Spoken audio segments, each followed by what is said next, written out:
Good morning, Valley of the Sun. Thank you for joining me, Nathan Claiborne, your host of the Phoenix Real Estate Roundup. Today is Tuesday, December 20th, 2022. This is the last episode of the year, everybody. I will be taking next week off. I will be back with you the first week of January. It's been an absolute pleasure bringing this back to life, the Real Estate Roundup, and I will continue doing it all year on a weekly basis. It's possible. I'm not going to make any promises like I did last year, but it is possible that I'll do another episode per week or an intermittent episode and interview somebody interesting, somebody who is a lot smarter than I am.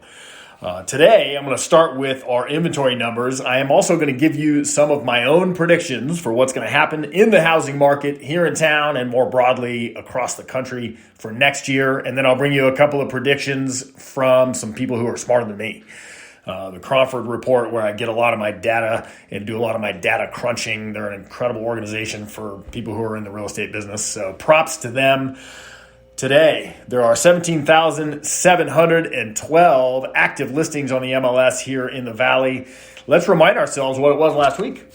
It was at 18,220, so about 500 fewer this week than last week. It's about a 5% drop, a little less than 4.5% drop from last week. That's not nothing if that continues on a weekly basis. And this is what has happened, right? It started dropping 2 weeks ago from where we were in the 19,000 range, and now we're back under 18,000 again. And the reason for that is that interest rates have also dropped. They went to a low of 6.13 last week. They popped up today to 6.27%. That's what the average 30-year fixed rate interest rate is.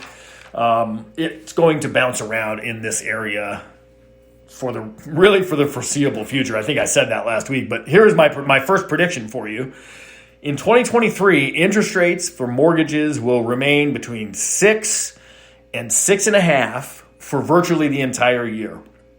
I think that there might be brief periods where it dips below 6, maybe gets down all the way to 5.75, but I don't think any lower than that, certainly all year, and I don't think it's going to pop back up to 7 again.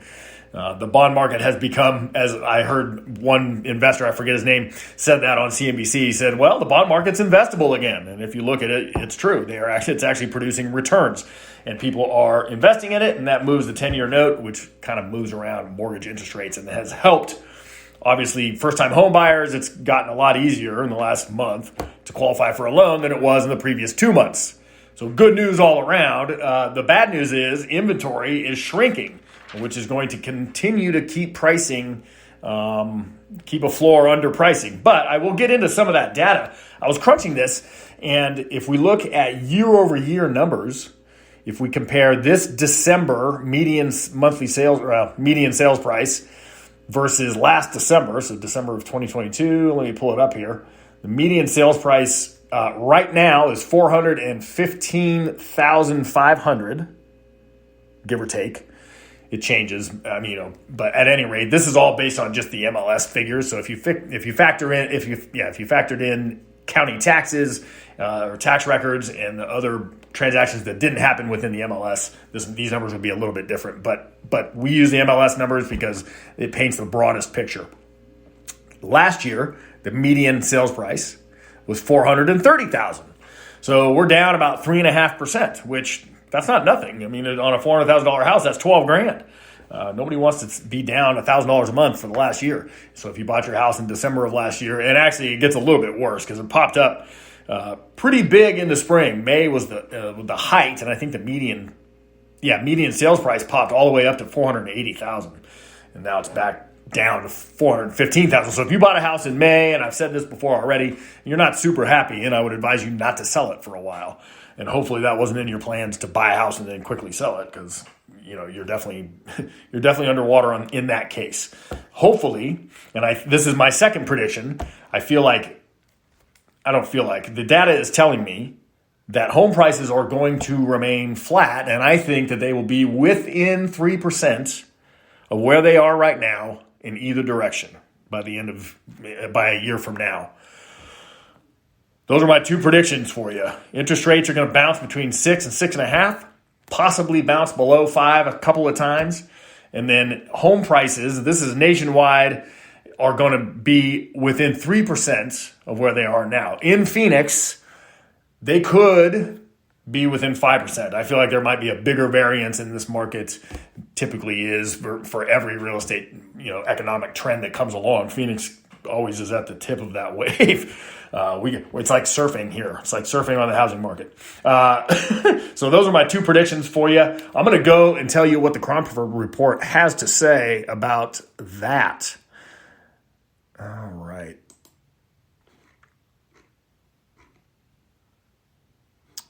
So we are expecting another decline in average sales price per square foot for the next month, similar to what it was last month. So last month, November to December, we lost about 1.4% in price per square foot average, and they're expecting that again, so that would be 2.8% over the last 2 months by the end of January.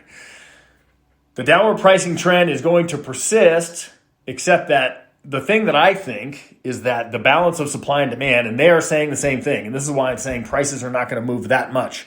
Because as we have witnessed on a weekly basis, I bring you the active listings and they continue to go down. And they go down, 17,000 is not enough. That is not a balanced market. Even now, even with interest rates where they are, it's still not a balanced market. Time on market is still less than 3 months. Average sale, probably days on market. So the inventory is going to prop up prices in this market. That is my prediction. So they're going to remain flat. Interest rates are going to remain flat. The housing market is going to be a lot slower than what we've become used to in the last 3 years. We were selling, 10,000, 12,000 units a month in this market. And now we're going to be selling 6,000, which is normal, historically normal. You know what else is historically normal? 6% interest rates on a mortgage. That's normal. 3%, not normal. I'll give you a bonus prediction of mine. We will never see, at least as long as I live, mortgage interest rates below 3% as long as I live. And I'm not quite middle-aged, so I got a good 50 years, I think. And I don't think that we're going to see 3% interest rates or below 3% interest rates ever again. So mark my words and plan accordingly. Reset your scale of what the market should be for interest rates for a mortgage, because it's not 3%. It's 5.5% to 7%. That's the historical average. That is where a healthy housing market lies. It is not where it was 10 years ago, and it's not where it was 2 years ago. But we are starting to look like what a healthy housing market might look like. And I look forward to more of that next year. I can't wait to start again in the new year with a new set of the Phoenix Real Estate Roundup. I want to thank all of you for joining me this year, and I look forward to bringing you the news, stats, and market information for you to make the best decisions for you and your family. Thank you so much. Happy holidays and a happy new year.